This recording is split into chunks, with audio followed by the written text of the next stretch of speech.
तो फाइनली स्वागत है आप सभी का आपके अपने यूट्यूब चैनल सरदार जी एजुकेशन में। तो जैसे आपका नेक्स्ट पेपर साइंस का होने वाला है, तो क्लास 9th का इस वीडियो में अपन पेपर अपलोड कर रहे हैं। इस वीडियो को अंत तक देखिएगा और इसमें से बहुत सारे प्रश्न आपके पेपर में फंसेंगे। तो आप देख पा रहे हैं अर्धवार्षिक परीक्षा सत्र 2020-21 का है, ठीक है। एग्जैक्ट ये गारंटी नहीं रहता कि एग्जैक्ट ये पेपर फंसेगा, लेकिन ये 100% क्लियर है कि इसमें से बहुत सारे प्रश्न आपके पेपर में जरूर फंसेंगे। 100% बहुत सारे प्रश्न आपके पेपर में फंसेंगे। तो इस वीडियो में अंत तक बने रहिएगा और जो बच्चे भी चैनल पर नए हैं तो चैनल को सब्सक्राइब करने के साथ साथ बेल आइकन को भी प्रेस कर लें, ताकि जो भी वीडियोस हम डालें, जो भी अदर सब्जेक्ट के अपडेट डालें, उसकी नोटिफिकेशन आपको मिलती रहे। तो चलिए देखते हैं पहले क्वेश्चन से, और पूरा सॉल्यूशन भी इस वीडियो में मैं प्रोवाइड कराऊंगा। तो ये मत सोचना कि ये फेक पेपर है, फेक पेपर नहीं है, ठीक है। फेक पेपर क्यों डालूंगा? गाली खाने के लिए। इसलिए वीडियो मत तक बने रहिए और चैनल पर बने हैं तो चैनल सब्सक्राइब जरूर कर लें। जैसे कि देखिए आपका 3 घंटे का समय रहेगा और 9th का पेपर है साइंस का, पूर्णांक राशि का। पहला पेपर देखिए, सही विकल्प चुनिए। द्रवीकृत पेट्रोलियम गैस को क्या कहते हैं? तो ये आप जानते हैं, इसको बताने की जरूरत नहीं है। एलपीजी गैस है ना, लिक्विड पेट्रोलियम गैस। अगला क्वेश्चन, विषमांगी मिश्रण है, कैसा मिश्रण है? तो इसमें नमक का विलयन भी हो जाता है, स्टील भी हो जाता है, तो हम कर देते हैं नमक का विलयन, ठीक है। अगला प्रश्न देखिए, किसी वस्तु के जड़त्व का कारण क्या होता है? इसका हो जाएगा द्रव्यमान, ठीक है। अगला प्रश्न देखिए, जी का मान सबसे अधिक कहाँ होता है? जी का मान मतलब होता है गुरुत्वाकर्षण का, तो पृथ्वी की सतह पर, ठीक है। ग्रेविटी है जिसे। अगला प्रश्न देखिए, ऊर्जा का मात्रक जूल माना गया है, ठीक है, तो जूल प्रति सेकंड। अगला प्रश्न देखिएगा, वेग परिवर्तन की दर क्या कहलाती है? तो वेग परिवर्तन की दर त्वरण कहलाती है। क्या कहलाती है? त्वरण। इन प्रश्नों को जरूर पढ़ लीजिएगा, ठीक है। इसमें से प्रश्न आपके लिए हेल्पफुल रहेंगे। अगला प्रश्न देखिए, संवेग परिवर्तन की दर लगाए गए डैश डैश के बराबर होती है। किसके द्वारा? तो बल के बराबर। लगाए गए बल के बराबर होती है। अगला प्रश्न है, दो पिंडों के बीच डैश डैश बल लगता है। कौन सा? गुरुत्वाकर्षण बल, ग्रेविटी का बल लगता है दो पिंडों के बीच। अगला प्रश्न देखिएगा, डैश डैश तरंगे सुरंग एवं गर्त के द्वारा आगे बढ़ती है। तो प्रगामी। कौन सी? प्रगामी तरंगे सुरंग व गर्त के द्वारा आगे बढ़ती हैं। फिर अगला प्रश्न देखिए, गुणसूत्र से बने होते हैं। तो गुणसूत्र से क्या बने होते हैं? इसका हो जाएगा गुणसूत्र किससे मिलकर बने होते हैं, ये चीज़ बताना। तो डीएनए और प्रोटीन से मिलकर बने होते हैं। फिर सही जोड़ी बनाइए, ठीक है, इसे भी देख लीजिए ध्यानपूर्वक। तो कोशिका भित्ति का संबंध हो जाएगा सोलिकोज से, ठीक है, सोलिकोज से। लाइसोसोम का हो जाएगा आत्मघाती थैली। केंद्र काम का संबंध हो जाएगा 3rd नंबर, इसका हो जाएगा जीवाणु। फिर है खाद्य रसधानी का हो जाएगा अमीबा। केंद्रक का हो जाएगा कोशिका केंद्रन कक्ष, ठीक है।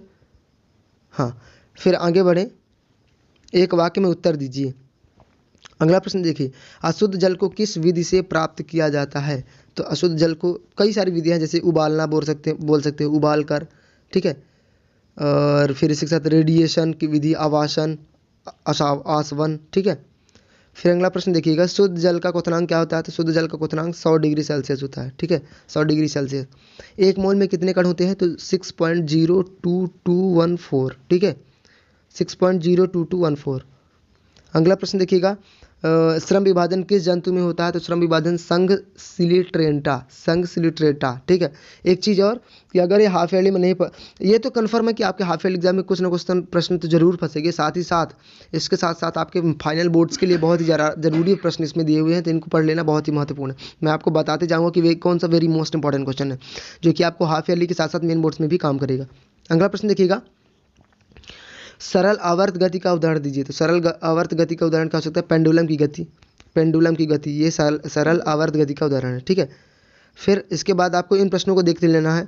ध्वनि तरंगों की आंतरिक तरंगे कहते हैं? आपको एक स्क्रीनशॉट ले सकते हो। गिटार कार का हार्न में किसका ध्वनि तारंत अधिक है? तो इसमें से ये प्रश्न बहुत जरूरी है, इसको पढ़ लेना। आप देखिए, अथवा मैं इसलिए बता रहा हूँ क्योंकि मैं 100% नहीं बोल सकता कि ये पेपर आएगा, लेकिन इसमें से प्रश्न फंसेंगे, इसलिए आपको अथवा वाले भी क्वेश्चन पढ़ लेने हैं। अगला प्रश्न देखिएगा, एकजुट को परिभाषित करिए। बहुत ही महत्वपूर्ण है, आपसे पूछेगा 1 नंबर के क्वेश्चन में, चूंकि आपका पेपर फाइनल जो होगा।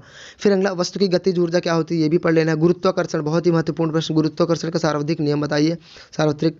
फिर है मुक्त पतन से आप क्या समझते हैं? पदार्थ के कणों की 2 विशेषताएं। गर्मा गर्म खाने की गंध कई मीटर दूर से आप कब कैसे पहुंच जाती है? कारण बताइए। अगला प्रश्न देखिएगा, पदार्थ से आप क्या समझते हैं? ये भी आपको पढ़ लेना है, ये महत्वपूर्ण प्रश्न है, ठीक है, पदार्थ। फिर पृथक करने की समान विधि के नाम। विधि पूछता जरूर है आपसे, पेपर में जरूर पूछेगा। तो इसे दही से मक्खन अलग करना, समुद्री जल से नमक, नमक से कपूर, ऐसे ये प्रश्न 100% ये क्वेश्चन आपसे पूछेगा, तो पढ़ लेना। CO2 के आणविक द्रव्यमान का परिकलन कीजिए। फिर है JNO के इकाई द्रव्यमान का परिकलन कीजिए। रदरफोर्ड के परमाणु मंडल की क्या सीमाएं दी है? रदरफोर्ड के परमाणु मंडल 100% आएगा रदरफोर्ड के बारे में। वोट के परमाणु मॉडल की व्याख्या कीजिए। फिर है कोशिका के जीवन के क्रियात्मक इकाई क्यों कहते हैं? कोशिका के जीवन के संरचनात्मक एवं क्रियात्मक इकाई क्यों कहते हैं?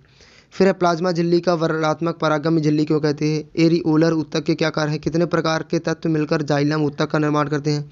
जीवों के वर्गीकरण के 3 लाभ लिखिए। जीव और पौधों में के 3 अंतर लिखिए। फिर कोई बस विराम वर्था से चलना प्रारंभ करती है तथा 2 मिनट तक 0.1 मीटर सेकंड के एक समान त्वरण से चलती है, परिकलन कीजिए। फिर आपको ये रेलगाड़ी वाला प्रश्न जरूर पढ़ लेना, बहुत ही महत्वपूर्ण प्रश्न है, ठीक है। इसके बाद द्रव्यमान और भार में अंतर, ये 100% याद कर लेना। 4 क्वेश्चन आपसे, वो 4 नंबर का क्वेश्चन पूछेगा ये। अब यदि चंद्रमा पृथ्वी को आकर्षित करता है तो पृथ्वी चंद्रमा की ओर गति क्यों नहीं करती, ये चीज़ बताना है, रीज़न बताना है। किसी वस्तु की गतिज ऊर्जा के लिए व्यंजक बताना है, ठीक है। फिर आगे देख लीजिए, जंतु कोशिका पादप कोशिका, सबसे महत्वपूर्ण प्रश्न, जंतु कोशिका पादप कोशिका का अंतर, और साथ ही साथ आपसे ड्राइंग चित्र भी पूछेगा, तो चित्र आपको याद रखना चाहिए ये चीज़, ठीक है। और ये वेरी मोस्ट है। पक्षी वर्ग और स्तनधारी वर्ग के जंतुओं में अंतर लिखना है। यौगिक एवं मिश्रण में अंतर लिखना है। तो ये प्रश्न आपको बहुत ज़रूरी है, पढ़ लेना। हाफ ईयरली, मेन बोर्ड्स दोनों के लिए काम आने वाले हैं, तो इन प्रश्नों को जरूर पढ़ लो और होने वाले पेपर में फॉरवर्ड किया हो। तो उम्मीद करता हूँ ये वीडियो हेल्पफुल रही होगी। तो वीडियो अच्छी लगी हो तो लाइक करिएगा, चैनल को सब्सक्राइब करिएगा, और जो भी क्वेश्चन क्वेरी कमेंट करिएगा। इंस्टाग्राम के साथ साथ टेलीग्राम के चैनल पर ज्वाइन कर लीजिएगा, ताकि वो स्टडी मटेरियल एंड अपडेट्स वगैरह आपको टाइम टू टाइम मिलते रहे। So thank you for watching the video. जय हिंद, जय भारत।